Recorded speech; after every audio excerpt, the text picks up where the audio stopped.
మత్స్యకారుల అదృష్టం. ఇది అదృష్టంగా మీరందరూ భావించాలి.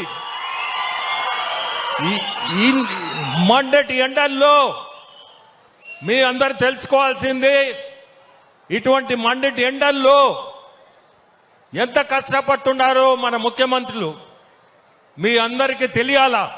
గ్రామాల్లో మీకు తెలియవి కొన్ని 20 గంటలు పనిచేసే ముఖ్యమంత్రులు మీ అందరూ ఈరోజు 2014లో ఈ సేవా కార్యక్రమం కూడా మత్స్యకారుల సేవలో అనే కార్యక్రమం మన సారు మొదలుపెట్టిందే.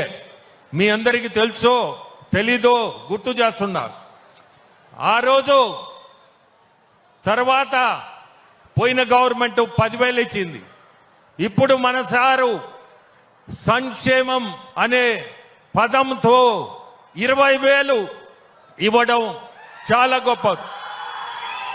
ఈరోజు ఉండే ఆర్థిక పరిస్థితుల్లో 20,000 మీకు ఇస్తున్నా అంటే కష్టకాలంలో కూడా మాట నిలబెట్టుకొని కూటమి ప్రభుత్వం చెప్పినట్లు ఈరోజు ఈ 20,000 రెండో సంవత్సరం ఇవ్వడం, అది కూడా పోయిన సంవత్సరం 1,21,000 మందికి వస్తే ఈ సంవత్సరం 1,30,000 మందికి ఇస్తున్నారు.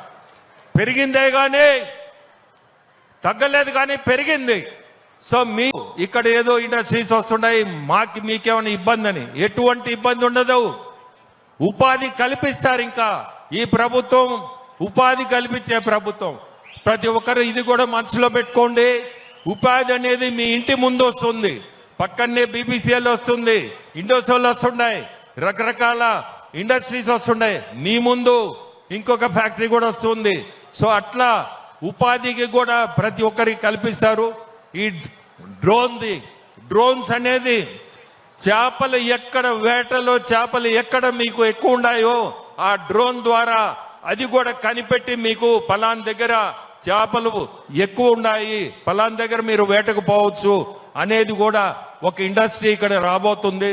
అది ఎటువంటి ఇబ్బందులు ఉండవు, ఇంకా మీ మంచికే అది కూడా. అట్లా రకరకాల